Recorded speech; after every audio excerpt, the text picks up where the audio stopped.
Hi hello ನಮಸ್ಕಾರ, welcome back to my new vlog. ನಾವು ಇವತ್ತು ಬೆಂಗಳೂರಿಂದ ಊರ ಕಡೆ ಹೋಗ್ತಾ ಇದ್ದೀವಿ. ಅದಕ್ಕೋಸ್ಕರ ಲಗೇಜ್ ಎಲ್ಲ ರೆಡಿ ಇದೆ. ಕ್ಯಾಬ್ಗೋಸ್ಕರ ವೆಯ್ಟ್ ಮಾಡ್ತಾ ಇದ್ವಿ. ಇನ್ನು ಕ್ಯಾಬ್ ಬಂದಿರಲಿಲ್ಲ. ಏನಕ್ಕಪ್ಪ ಊರಿಗೆ ಹೋಗ್ತಾ ಇದ್ದೀವಿ ಅಂದರೆ, ರೀಸೆಂಟ್ಲಿ ನಮ್ಮ ಅಕ್ಕ ಡೆಲಿವರಿ ಆಗಿದೆ. ರೀಸೆಂಟ್ಲಿ ಆಲ್ರೆಡಿ 1 ಮಂತ್ ಆಯಿತು. ಸೊ ಅದಕ್ಕೆ ಊರಿಗೆ ಹೋಗ್ತಾ ಇದ್ವಿ. ಕ್ಯಾಬ್ ಬಂತು. ತುಂಬಾ ಟ್ರಾಫಿಕ್ಕು ಬೆಂಗಳೂರಲ್ಲಿ. ಯಪ್ಪ, ಅದು ನಾವು ಬಸ್ಗೆ ವೆಯ್ಟ್ ಮಾಡ್ತೀವಿ ಅಂದರೆ, ಬಸ್ ಬುಕ್ ಮಾಡ್ಕೊಂಡು ಹೋಗ್ತಿದ್ದೀವಿ ಅಂದರೆ 1 ಅವರ್ ಮುಂಚೆನೇ ಮನೆ ಬಿಡಬೇಕು. ಇಲ್ಲ ಅಂದರೆ ನಮ್ಗೆ ಒಂದೊಂದು ಸರಿ ಬಸ್ಸೇ ಮಿಸ್ ಆಗಿಬಿಡುತ್ತೆ. ಇನ್ನೇನು ಬಸ್ ಬಂದಿತ್ತು, ನಾವು ಹತ್ಕೊಂಡ್ವಿ. ಆಮೇಲೆ ಸೀಟ್ ಮೇಲೆ ಸ್ವಲ್ಪ ಪ್ರಿಷನ್ನು ಮಲಗಿಸ್ತೀವಿ ಅಲ್ವಾ, ಅದಕ್ಕೆ ಬೆಡ್ಶೀಟೆಲ್ಲ ಹಾಕೋತಾ ಇದ್ವಿ. ಅಕ್ಕ ಡೆಲಿವರಿ ಆಗಿ 1 ಮಂತ್ ಆದರೂ ಏನಕ್ಕೆ ಹೋಗಿಲ್ಲ ಅಂದರೆ, ರೀಸೆಂಟ್ಲಿ ನಾನೇ ಬೆಂಗಳೂರು ಬಂದಿದ್ದೆ ಅಲ್ವಾ. ನಾನು ಬಂದು ಜಸ್ಟ್ 1.5 ಮಂತ್ ಆಗಿತ್ತು. ಅದ್ರಗೋಸ್ಕರ ಇನ್ನೇನು ಹೋಗೋದು, ಒಂದು ಸ್ವಲ್ಪ ದಿನ ಬಿಟ್ಟು ಹೋಗೋಣ ಅಂತ ಇದ್ವಿ. ಹಾಗೆ ನಂದು ಪ್ರಿಷನ್ದು ಸ್ವಲ್ಪ ಹೆಲ್ತ್ ಅಪ್ಸೆಟ್ ಆಗಿತ್ತು, ಅದ್ರಗೋಸ್ಕರ ಬಂದಿರಲಿಲ್ಲ. ಫೈನಲಿ ಹೋಗ್ತಾ ಇದ್ದೀವಿ ಬೆಂಗಳೂರಿಂದ ನನ್ನ ಮಗನ ನೋಡೋಕ್ಕೆ. ಅಂದರೆ ಅಕ್ಕ ಮಗ ಅಂದರೆ ನನಗೂ ಮಗ ಅಲ್ವಾ, ಅದ್ರಗೋಸ್ಕರ. ಪ್ರಿಷಾಗೆ ಜೀನ್ಸ್ ಪ್ಯಾಂಟ್ ಹಾಕಿದ್ದೆ, ಅದು ಕಂಫರ್ಟೇಬಲ್ ಆಗಲ್ಲ ಅಂತ ಜರ್ನಿನಲ್ಲಿ ಪ್ಯಾಂಟ್ ಚೇಂಜ್ ಮಾಡಿದೆ. ಪ್ರಿಷಾ ಬಸ್ಸಲ್ಲಿ ಆ್ಯಕ್ಟಿವ್ ಇದ್ದಾಳೆ ಇವಾಗ ಸದ್ಯಕ್ಕೆ. ಆಮೇಲೆ ಏನೇನು ಮಾಡ್ತಾಳೋ ಗೊತ್ತಿಲ್ಲ. ಆಲ್ಮೋಸ್ಟ್ ಅವಳು ಇರಲ್ಲ ಒಂದೇ ಕಡೆ, ಈ ಥರ ಕ್ಲೋಸಲ್ಲಿ ಇರಲ್ಲ ಅವಳು. ಅಂದರೆ ವಿಂಡೋ ಕ್ಲೋಸು, ಈ ಸೈಡ್ ಕ್ಲೋಸ್ ಇದ್ದರೆ ಇರಲ್ಲ ಅವಳು. ಏನು ಮಾಡ್ತಾಳೋ ಗೊತ್ತಿಲ್ಲ, ನೋಡಬೇಕು. ಅಳ್ತಾಳೆ ಅನಿಸುತ್ತೆ, ಆ ಥರ ತುಂಬ ಅಳ್ತಾಳೆ ಅವಳು.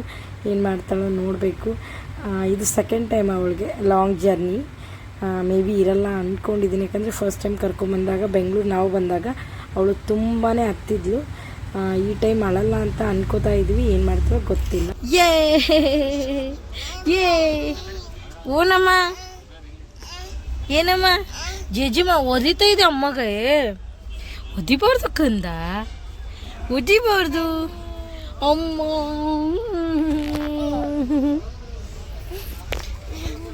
ಹಾಂ, ಓಕೆ ಮಾಡು, ಬಾಯ್ ಮಾಡು. ಎಲ್ಲಿ ಹೋಗ್ತೈತಮ್ಮ? ಬ್ರೋಯಿ ನೋಡಕ್ ಹೋಗ್ತೈತಾ? ಬ್ರೋಯಿ ನೋಡಕ್ಕ? ಬ್ರೋಯಿ ಬೇಡವಾ? ಬೇಡ ಬೇಡ. ಫೈನಲಿ ನಮ್ಮ ಊರಿಗೆ ಬಂದ್ವಿ. ಇದು ನಾವು ಕಲ್ತಿರೋ ಪ್ರೈಮರಿ ಸ್ಕೂಲ್. ಇದು ನಮ್ಮ ಮನೆ ಹೋಗೋ ದಾರಿ. ಇದು ಬಂದುಬಿಟ್ಟು ಗಾರ್ಡನ್ನು. ಪ್ರಿಷಾ ತುಂಬಾ ಹಠ ಮಾಡಿದ್ಲು ಬಸ್ಸಲ್ಲಿ. ಇದು ಬಂದುಬಿಟ್ಟು ನಮ್ಮ ಮನೆ. ಇದು ನಮ್ಮ ತಮ್ಮನ ಮಗ. ಪ್ರಿಷಾ ಮುಂಚೆನೇ ಬಂದುಬಿಟ್ಟಿದ್ದಾಳೆ ನೋಡಿ, ನಮ್ಮ ಅಕ್ಕ ಮಗ. ಇವನ ಹೆಸರು ಬಂದುಬಿಟ್ಟು ವೈಭವ್. ಎಷ್ಟು ಕ್ಯೂಟ್ ಇದ್ದಾನೆ ಅಲ್ವಾ. ಆಲ್ರೆಡಿ ನನ್ನ ಮಗಳು ತರಲೆ ಶುರುವಾಗಿದೆ ನೋಡಿ. ಬಸ್ಸಲ್ಲಿ ಎಷ್ಟು ಗೋಳಾಡಿಸಿದಾಳೆ, ಇಲ್ಲಿ ಬಂದು ತರಲೆ ಮಾಡ್ತಿದ್ದಾಳೆ. ಆಲ್ರೆಡಿ ಅಕ್ಕ ಪಾಪಗೆ 1 ಮಂತ್ ಆಗಿತ್ತಲ್ವ, ಅದ್ರದ್ದು ಬೇಬಿ ಶೂಟ್ ಮಾಡೋಣ ಅಂತ ಈ ಥರ ರೆಡಿ ಮಾಡ್ಕೊಂಡಿದ್ವಿ. ಇದು ಕೆಳಗಡೆ ಹಾಸಿರೋದು ಆಲ್ರೆಡಿ ರೆಡಿಮೇಡೇ ನಾನು ತರಿಸ್ಕೊಂಡಿದ್ದೆ. ನನ್ನ ಮಗಳಿಗೆ ತರಿಸ್ಕೊಂಡಿದ್ದೆ ಇದನ್ನು. ಅದನ್ನೇ ಅಕ್ಕ ಪಾಪಗೆ ಯೂಸ್ ಮಾಡ್ತಾಯಿದ್ದೀನಿ. ಅದು 1 ಅಂತಿದೆ ಅಲ್ಲ, ಅಲ್ಲಿ ಒಂದು ರಿಂಗ್ ಇತ್ತು, ಅದು ಕಳೆದೋಗ್ಬಿಟ್ಟಿದೆ. ಅದ್ರಗೋಸ್ಕರ ಈ ಥರ ಫ್ಲವರ್ ಹಾಕಿ ಹೈಲೈಟ್ ಮಾಡ್ಕೊಂಡಿದ್ದೀನಿ. ಕ್ಯೂಟಾಗಿತ್ತು, ಒಂಥರ ಡೆಕೋರೇಷನ್ ಕ್ಯೂಟಾಗಿ ಮಾಡಿದ್ದೆ. ಡೆಕೋರೇಷನ್ ಮಾಡಿದ್ದು ನಾನೇ. ಹೇಗಿದೆ ಅಂತ ಹೇಳಿ. ಅದೇ ಇದಕ್ಕೇನು ಜಾಸ್ತಿ ನಾನು ಕಷ್ಟಪಟ್ಟಿಲ್ಲ, ಆಲ್ರೆಡಿ ರೆಡಿ ಇತ್ತಲ್ಲ, ಅದ್ರಗೋಸ್ಕರ ಸುಮ್ಮನೆ ಹೂವೆಲ್ಲ ಜೋಡಿಸಿ ಇಟ್ಕೊಂಡಿದ್ದೆ. ಈ ಥರ ಚೆನ್ನಾಗಿ ಕಾಣಿಸ್ತಾ ಇತ್ತು. ಮಕ್ಕಳು ಎಷ್ಟು ಬೇಗ ಬೆಳೆದು ಬಿಡ್ತಾರೆ ಅಲ್ವಾ. ಆಲ್ರೆಡಿ 1 ಮಂತ್ ಆಯಿತು ನೋಡಿ ನಮ್ಮ ಅಕ್ಕ ಪಾಪುಗೆ. ಎಷ್ಟು ಕ್ಯೂಟಾಗಿ ಮಲಗಿದ್ದಾನೆ. ಆ್ಯಕ್ಚುಲಿ ಅವನಿಗೆ ನಾನು ಪೆಟ್ ನೇಮ್ ಇಟ್ಟಿದ್ದೀನಿ, ಗುಲುಲು ಅಂತ. ಐಡಿಯಾ ಕೊಟ್ಟಿದ್ದು ನನ್ನ ಮಗಳು. ಅವಳು ತೊದಲ್ತಾಳಲ್ವ, ಇಷ್ಟು ಕ್ಯೂಟಾಗಿ ಏನೇನೋ ಅಂತಿರ್ತಾಳೆ. ನಮ್ಮ ಗುಂಡನಿಗೆ ಗುಲ್ಲು ಗುಲ್ಲು ಗುಲ್ಲು ಅಂತಿರ್ತಾಳೆ. ಅದ್ರಗೋಸ್ಕರ ಇವನಿಗೆ ನಾನು ಗುಲುಲು ಅಂತ ಇವನ ಹೆಸರು ಇಟ್ಟಿದ್ದೀನಿ.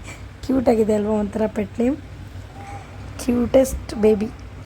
ಬಂದ ತಕ್ಷಣ ಎಲ್ಲರೂ ತರಲೆ ಶುರು ಆಗಿಬಿಡುತ್ತೆ ನೋಡಿ. ನನ್ನ ಮಗಳು ಮಲಗಿದ್ದಾಳೆ, ನಮ್ಮ ತಮ್ಮ ಅವಳಿಗೆ ಮೀಸೆ ಬಿಡಿಸ್ತಿದ್ದಾನೆ. ಅವಳು ಎಚ್ಚರಿದ್ರೆ ಬಿಡಿಸೇ ಕೊಡಲ್ಲ, ಇವಾಗ ಮಲಗಿದಾಳಲ್ಲ ಅದಕ್ಕೆ. ಕ್ಯೂಟ್.